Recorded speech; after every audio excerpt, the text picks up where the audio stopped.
Someone had a question earlier on the break, and I should address that. You may have noticed what these things are here. These little rubber covers I have over the guitar holes.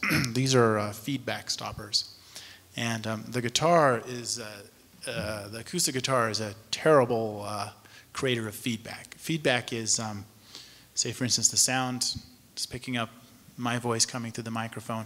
If it were to come back to the speakers and get amplified again through the microphone, a feedback loop would happen, which sounds like, it's a terrible sound. It's like, ooh, and it gets louder and louder and has destroyed many performances and reduced many musicians to tears.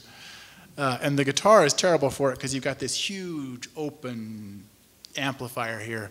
And I'm sitting pretty close to the amplifier, and there's a huge potential for this sound to come back and go in here.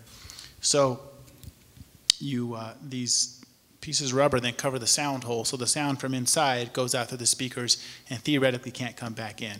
And it cuts it down quite a bit. And I've even, they don't make them for classical guitars, only for steel string guitars. So I've even created my own because I'm so into cutting down feedback. I even went to Home Depot and bought some sync stoppers and made these, on the classical guitar, if you look closely, they're not as nice. I made those myself. I made those and then spray painted them. And the paint's starting to wear off. And I have a thing about feedback. I have a deep emotional scar. When I was younger, my first public performance in front of an auditorium of people was an experience that left me a scarred young man. And it was because of feedback. So I had practiced and practiced and practiced for a long time for my first public performance, this guitar solo I was going to play with the band, the stage band. That's the band where you get to play some jazz music and stuff in school. And I generally played trombone in the regular band, but I'd been playing and practicing, and now I was playing guitar with the stage band. And this was going to be my big debut. And I'd been practicing, you know, by myself in the basement of my room for a long time, and it was kind of, well, basically, I thought this was going to make me really cool. And, you know, and just create all kinds of worship of me when I finally unveiled this. And you know where this is going. I mean, as a child, as a kid, you don't realize that, and you think, yes, all of my plans are going to work out exactly like I think they are. You don't, it takes a number of years before you realize life kind of always throws in something. Right? Like the message a couple of weeks ago here when I played here, Scott was talking about life throws in a curveball. It has a way of throwing you these little things you don't know about. Anyway, well, I didn't understand feedback in those days. And it's one thing to control feedback in your bedroom when you're playing and practicing, because that's a very small, controlled environment. When you get into a large auditorium, there's all these other echoes and all these other sounds and all these other ways for the sound to get back in here. Well, and to make matters worse, at the time I was really into heavy metal guitar, and that's what the solo was going to be.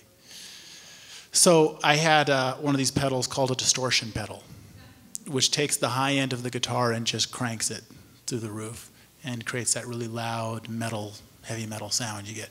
Well, that just takes the feedback and multiplies it by about 10. I had this other pedal called a wah-wah pedal. And a wah-wah pedal kind of makes a sound like you would imagine. It takes the high end and boosts it again. So it was just a perfect storm waiting to happen. And my poor, innocent little, whatever I was, 13-year-old persona getting ready to be crushed. But I didn't know this, and I practiced and practiced and practiced the solo, and it was just going to be a masterpiece. It was going to change everything. And so I went out there on stage and played my songs, waiting for my solo, but everything was just kind of a preview, waiting for the real thing when my solo would happen. So it came time for my big solo, and I stood to make drama even more. And I stepped on both pedals, and just immediately screaming feedback just took over. You couldn't hear anything from the guitar, no notes at all. And you know how when you get stressed out and anxious, then you can't make anything quite work? I couldn't turn the pedals off.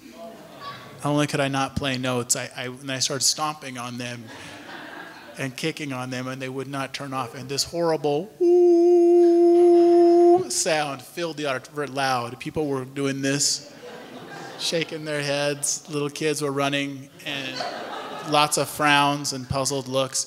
And I was standing there with the spotlights on me like a deer in the headlights, kicking. And I stood there kicking and all this for the entire length of the solo. Finally, just as it came time for the 16 bars or whatever to be over, I turned them off and then kind of slunk back down into my seat. And I think I just sat there the rest of the performance, kind of dazed. So I'm very cautious with feedback now. That's why I have these here. Okay. Well, let me play you another song here. It has nothing to do with what I just told you, but hopefully we can get through it without having any feedback.